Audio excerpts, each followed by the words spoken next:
Hello everyone, how are you. This is lecture number 64। आज हमारा जो बेयर रीडिंग लेक्चर सीरीज चल रहा है उसके अंदर लेक्चर नंबर 64 है। इसके अंदर आज हम आर्टिकल डिस्कस करेंगे, आर्टिकल नंबर 1 to 3 मतलब 123 123।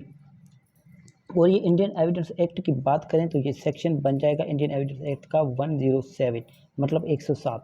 ठीक है डियर, तो आइए इसकी हम बेयर रीडिंग कर लेते हैं। Burden of proving death of person, यहाँ पर बात क्या हो रही है 123 में, burden of proving death of person मतलब किसी शख्स की मौत को साबित करने का बर्डन ऑफ प्रूफ किस पर आएगा। Known to have been alive within 30 years, जिसको साबित कर दिया गया है, जिसको हमारे पास साबित कर दिया गया है या फिर जिनको जाहिर कर दिया गया है कि वो 30 साल तक जिंदा था। कैसे? फॉर एग्जांपल मैं आपको एग्जांपल दे देता हूँ। आज हमारा चल रहा है 2022, ठीक है, ये हमारा चल रहा है 2022, ठीक है। तो मतलब 30 साल तक मतलब कब तक, ये 1992 मतलब 1992 से लेकर 2022 तक कोई शख्स जिंदा हमारे पास था, ठीक है, उसको साबित कर दिया गया एविडेंस से कि वो जिंदा था। अब कुछ शख्स कहता है नहीं वो हमारे पास मर चुका है, ठीक है, वो मर गया था, ठीक है, इन 30 सालों के अंदर वो मर गया था। तो फिर उसको साबित करने का जो है ना वज़न किस पर आएगा, उसको साबित करने का वज़न उस शख्स पर आएगा जो कहता है कि वो मर गया है। ठीक है, आइए इसकी बेयर रीडिंग कर लेते हैं। सब्जेक्ट टू आर्टिकल 1 to 4 मतलब 124 जो आर्टिकल है ना, ठीक है, यहाँ पर वर्ड इस्तेमाल हुआ है सब्जेक्ट। सब्जेक्ट क्या है मतलब रेफर फॉर कंसिडरेशन, मतलब 123 और 124 आपने एक साथ पढ़ने हैं, ठीक है, दोनों एक साथ पढ़ने हैं। मतलब ये सब्जेक्ट टू आर्टिकल 124 बात कर रहा है कि आप 124 का जो है हवाला लें, 124 को आप थोड़ा सा ध्यान दें वहाँ पर, ठीक है, उसका हवाला देता है, उसको रेफर करता है। When the question is whether a man is alive और डेड, जब कोई सवाल उठता है कि कोई शख्स जिंदा है या मर चुका है, ठीक है, and it is shown that he was alive within 30 years, और इस बात को साबित कर दिया जाए कि वो शख्स जो है 30 साल तक जिंदा है था। कितने साल तक? 30 साल तक, 30 ईयर्स, ठीक है। तो फिर the burden of proving that he is dead is on the person who affirms it, अगर कोई शख्स कहता है कि ये मर चुका था या फिर मर चुका है तो फिर उसको साबित करने का जो है हमारे पास, उसको साबित करने का जो बर्डन है वो उस पर शिफ्ट होगा जो शख्स ऐसी बात करता है। यहाँ पर बात क्लियर है? मैं थोड़ी सी आपको एक और क्लियर कर दूं। मतलब 123 जो आर्टिकल है ना, इसका सिंपल अगर आप मतलब समझें तो इसका मतलब है कि कोर्ट में एक बंदे को जाहिर कर दिया गया कि वो 30 साल तक जिंदा था। अब जो ये कहता है कि वो मर गया है, ये जिम्मेदारी उन पर आयद होती है कि वो साबित करे कि वो मर गया था या फिर मर गया है। यहाँ तक बात क्लियर है? बहुत सिंपल है, मैं आपको मिसाल दे देता हूँ, ठीक है। कोई ए आता है कोर्ट में, ठीक है, आ रही बात समझ में, केस फाइल करता है बी के ऊपर, ठीक है, और हमारे पास बी कहता है, ए कहता है कि सी जो है वो 1992 से लेकर 2022 तक जिंदा था। बी कहता है नहीं वो मर चुका था, सी जो है वो मर चुका था। अब ये साबित बी को करना है कि ये मर चुका था। अब वर्ड यहाँ पर आता है अफर्म्स, मतलब जो इस बात को मानता है, ठीक है, अरे बात समझे, मतलब जो उसको असर्ट करता है, जो उसकी दावा करता है, अरे जो उसको कंफर्म करता है। असर्ट, अफर्म, अफर्म मीन्स इसको समझ लें आप, कंफर्म, असर्ट या फिर क्लेम, जो ऐसी किस्म का कोई क्लेम करता है कि नहीं वो मर चुका है, तो फिर वो उसको साबित करना है कि वो मर चुका है। यहाँ तक बात क्लियर है? बहुत सिंपल है। अगर फिर भी समझ नहीं आए तो आप मुझसे कमेंट बॉक्स में पूछ सकते हैं। अब 124 आर्टिकल 124 और इंडियन एविडेंस एक्ट के अंदर ये बन जाएगा 108। क्या बन जाएगा? ये बन जाएगा 108, ठीक है, मतलब 108। अब ये बात करता है burden of proving that person is alive who has not been heard of for 7 years. ठीक है, कोई शख्स है, जो शख्स जिंदा है था, ठीक है, burden of proving that person is alive, ठीक है, कोई शख्स कहता है कि वो शख्स, किसी शख्स के बारे में कहा जाता है कि वो जिंदा है, who has not been heard, जिसका कोई अता पता नहीं, ऑफ फॉर 7 ईयर्स, ठीक है, 7 साल तक जिसका कोई अता पता ना हो, और उसके बारे में कोई शख्स आकर कहे कि वो ज़िंदा है, तो फिर ये बात उसको साबित करनी है कि वो शख्स ज़िंदा है।